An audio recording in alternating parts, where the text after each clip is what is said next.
বন্ধু, তোমার মোবাইলের ব্যাটারি এখন কোন ইমোজির মতো বলে যাও।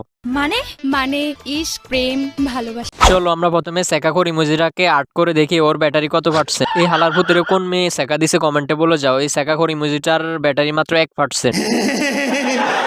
এবার চলো আমরা দেখি এই মন খারাপ ইমোজিটার ব্যাটারি কত পার্সেন্ট। এই হালার থালা সবসময় মন খারাপই থাকে। মন খারাপ করার কারণে ওর ব্যাটারি মাত্র 25%। চলো এবার এই ভাবওয়ালা ইমোজিটার ব্যাটারি দেখি কতটুকু। এই হালার হালা মেয়ে দেখলে সবসময় ভাবে থাকে। ভাবের ব্যাটারি 25%। এবার দেখি আমরা এই আদা পাগল ইমোজিটার ব্যাটারি কতটুকু। আদা পাগল কেননা সে মাল খেয়ে অল টাইম পাগলামি করে, এই জন্য সে আদা পাগল। আদা পাগলের ব্যাটারি দিয়েও দেখি ভালোই 75%-এর মতো। চলো চলো এবার দেখি আমরা পুরা পাগলের ব্যাটারি কতটুকু, কেননা এই হালায় অল টাইম পুরাই পাগলামি করে এবং পিনিকে থাকে রানিং। এই ইমোজিটার ব্যাটারি দেখা গেল ফুল 100% আছে। তোমরা কমেন্টে বলে যাও তোমাদের ব্যাটারি কোন ইমোজিটার মতো।